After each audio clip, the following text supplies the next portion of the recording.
Hey everyone, today we're going to be working on a project in the van that I've been wanting to do for a little while. Because I'm in the midst of putting solar on my roof, I'm going to be changing up some of my electrical within the van itself. And one of those things there is going to be removing this here.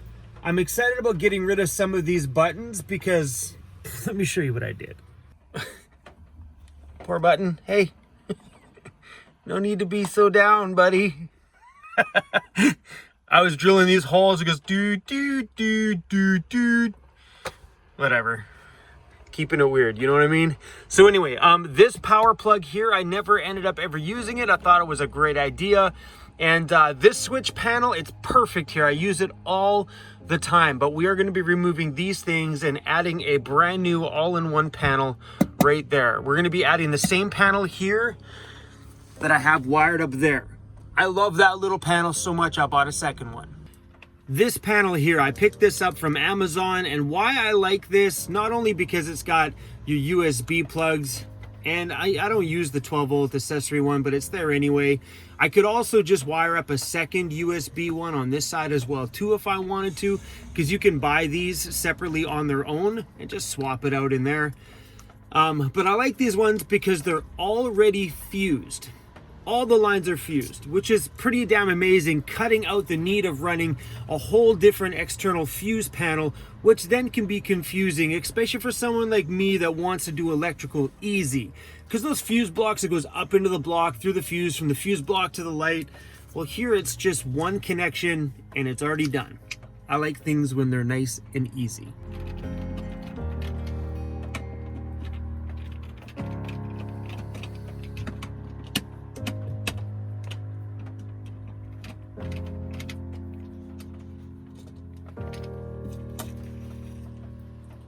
The little rocker switches that are in this panel, they're just from Amazon, just standard little 3-prong switches. I got these gifted to me from another van dweller, but we're just gonna pop all these out.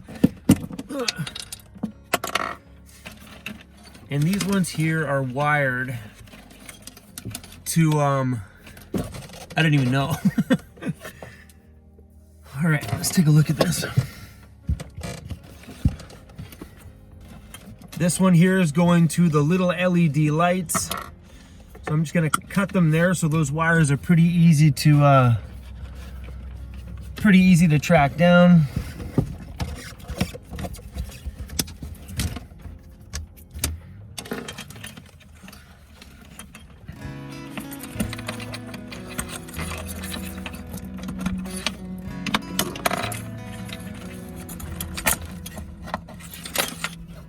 All right, so I don't know what all those wires went through, and instead of I just ripped them all out, we'll figure it all out when it comes to going through these.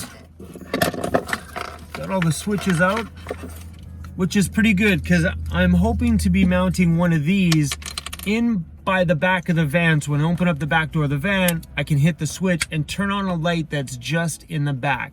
So I'm pretty excited about getting all this new stuff rewired.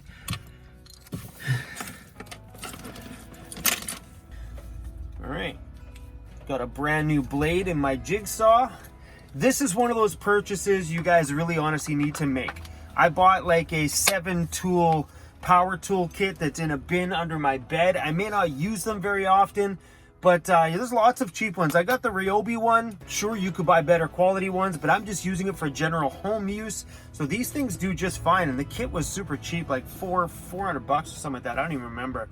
But these come in handy whether you need them yourself or you're with another van dweller that needs to do a home renovation and you're like, yo, hold on a second, I got the tool for that. So let's cut this hole. I'm a little nervous about this.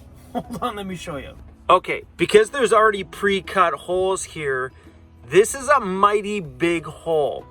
So this panel does actually cover all of those holes, but it's going to be so close to the bottom on that one. And in the top here, it's so close to those holes too. So I'm gonna cut it as close as I can on the inside here, just enough to get this through, and hopefully there's enough space there that this completely covers. Well, fingers crossed. Here goes nothing.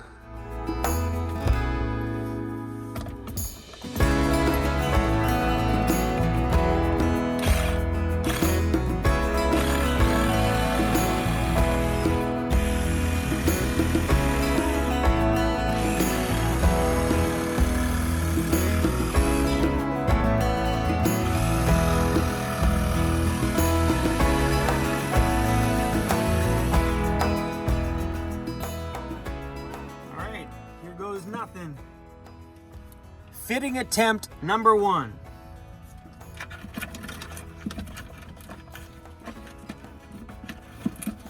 Oh, yeah, boy. Just about perfect. It needs to be a tiny bit wider.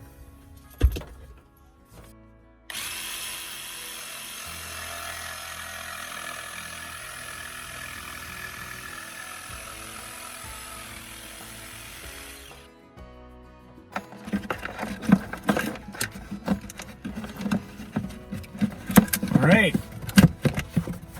Ho, ho, ho. Yeah. It fits perfect. Because I'm running brand new wire to everything, all of this stuff, including my roof fan, can all get rewired. So this stuff can just be pulled through. Wow. All right. So I'm just cutting the wires right where they connect to the wire that runs through the wall there, and then I'm just yanking all my wiring through.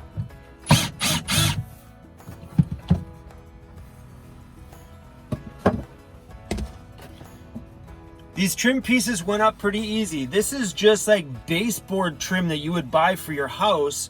I put it up there on a little bit of an angle, and I just screwed it right in with long screws, and it holds it in there pretty good. And behind here, I have access to all of my wiring. And that's the thing, when you do build your van, build it so you have everything accessible. So if you ever need to get access to this, like I do now, it's pretty easy to just unscrew these, and it's like that all the way around. All my back panel pieces, and some of them you don't have to get all the way out. So these ones, if I unscrew them, it pulls forward enough that I can get access to the wires that are just tucked in there. Because as you can tell here, these wires aren't fully, like they were taped to the wall to keep them in place when I screwed the panels in. So I didn't screw through this, but yeah, I just taped them up to the wall. That way the wires were away from my screw holes, and then boom, it just goes in. Super easy and very repairable. So in moments like this, I'm glad I did it the way I did it, because it's easy to have access to everything when you need to make some changes. Yes, I did this before those tips from Ray Outfitted. Rayner and Madison preach, build for repairability. See, and this is what happened with me. I never built for repairability, because electrical for me went in last by default. And when things like electrical go in last, they go over top of the pretty stuff you did earlier. I'm sure if I would have rushed my build at the beginning, my electrical would have been done first, then the walls would have went up, then today would have been a major problem. So just by default, by building your van super slow over 2 years, over a year before any electrical went in, yeah, it's just kind of default. It's built for repairability. All right. I'm going to be running new wire, and doing it this way just made sense because before I'd have 2 wires running through the walls, a positive and a negative. So I bought this automotive wire in 2 different sizes from a local box store here in Canada called Canadian Tire. So this is just pretty much automotive primary wire. This one here is 16 gauge and 14 gauge. So I'm going to be using this one because that's about the same size wire that's running on here. So I'm going to be running a 14 gauge wire from the power here to the main power source on the battery to run power to this entire switch panel. And I don't know, this stuff is really movable and super easy because I can write right on top of the wire with a Sharpie, so I know exactly what this cable is on both ends, in the middle where it's visible. So if I ever pull that panel down, it'll be marked right on this cable that this is my switch panel power wire. I don't know, it just seemed like a smart idea to me. I don't know, I ain't no expert. This stuff wasn't very cheap, but when it comes to doing stuff in your vehicle, don't cheap out. Another reason why I thought this wire was a good idea being in a vehicle is because things are constantly moving, so this wire is constantly getting rubbed against something, especially if it's going around multiple different corners to get down to the power source. So having this extra little plastic protective sheath on it right there, So these wires are already protected with their own plastic. Just having this extra little bit, to me, just kind of makes me feel better. Like I always say, guys, if you don't know what you're doing in this sense, call a damn professional. I've done a ton of car stereos in my day, back in the day, so I have a general understanding. I ain't no expert, that's for sure. Other little investments to make if you're gonna do your own electrical is buy proper like wire strippers and crimpers and stuff like that. Because at the end of the day, stuff like this is just gonna make your life a little bit more easier when it comes to like putting together your van stuff. So much easier. I would have been like, before buying these. Connecting power to this is very simple. On the side there's one positive, one negative, and that's it. You pretty much connect your positive and negative on here to your positive negative on here, and then run this back to your battery source. We're gonna be using these little blue connectors. The cool thing about these connectors is when you're using one of these ratcheting crimpers, you put it in the little blue one there. So just stick it in the Bluetooth, hold the crimper down, and the crimper stays locked onto that, which is pretty awesome and allows you to kind of easily work with this without fumbling with it. I really like these things. So I already got one end of that one crimped. So we're just gonna crimp the other end of this one. And that goes all the way in. You can push it and then give this a good crimp all the way down until it releases. Now all we need to do is connect the positive and negatives to the positive and negative on here. We're going to be putting heat shrink over top of these connections. So the red one is going to be going on the positive, so you need to stick this over the wire now before you crimp them together. And you just want it so it just fits over top of that connector, and slide those over, and we're going to connect these to the panel.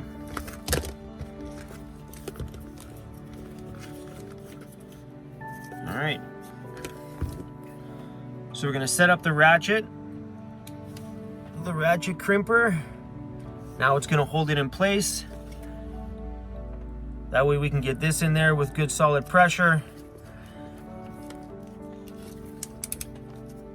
and give it a good crimp. There you go, one good connection. We'll do the same thing with this one.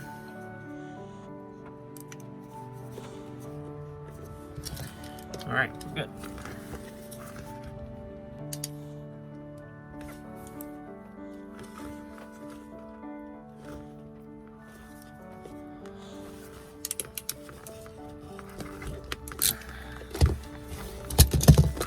All right, done deal.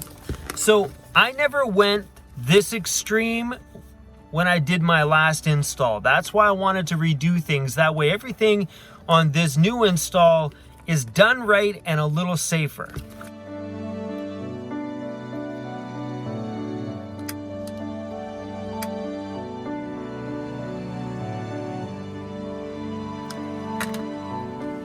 All right, there you go.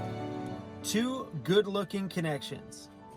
I have a weird sense of pride right now over this little thing. I've spent a majority of my life just wiring things up fast and quick and just trying to get the job done. Sure feels good when you slow down just a little bit. I picked up this heat shrink on Amazon, a great big bag of them, all different sizes. There's like hundreds and hundreds of them in here for like 10 bucks. And after seeing this, so worth it. So I'm just gonna do an approximated run of cable so I know how much I need. Oh yeah, running that wire through there feels so much better than having this stuff just dangling around. It was pretty small. Sure, it probably fit the power needs that I needed off the low wattage stuff there, but this just feels proper and a lot more protected because of the second coating on top of it, you know? So all I'm doing here is this gets tucked underneath this here. Because this doesn't get used, I leave all the wiring right here in the front so it's easy to access.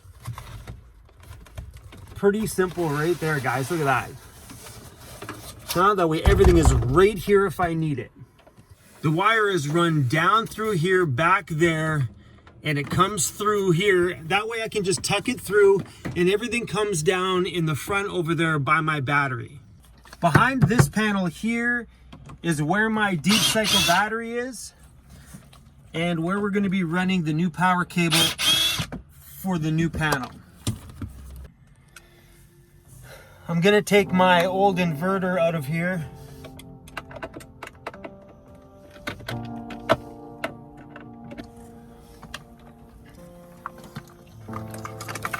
The old inverter I was using, it's a 450 watt inverter. This is from the same place, Canadian Tire. Believe it or not, I bought this when I very first moved into the van from a pawn shop for 20 bucks or 25 bucks. The new one that's gonna be going in here is gonna be a 700 watt Renogy one. All right, so I literally took every power cord that goes to the back of my van for like my 12 volt fan and stuff and all my lights. I literally just cut them free as I'm gonna be rewiring everything anyway.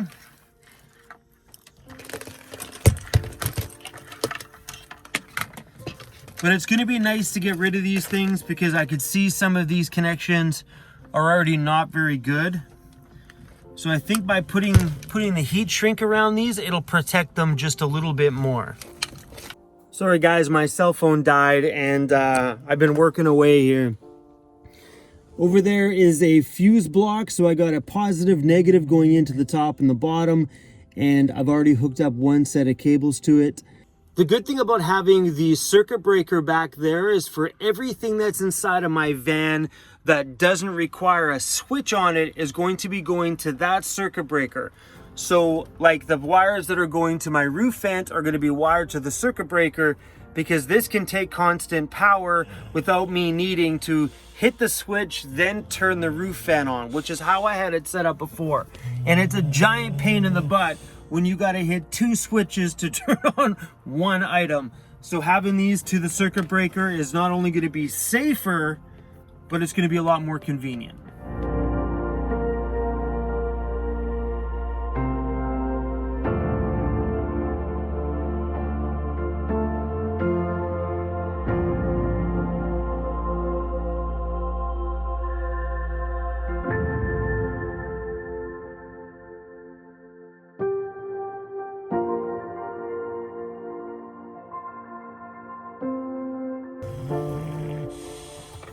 Running out of power left, right, and center here. I don't have any lights hooked up yet, so we're relying on this still. Okay. We got the wire from the roof vent all done. We're just going to be tucking it in behind here like we did with the rest of them. I kind of need two hands for this job. You see the cable? And my finger right there.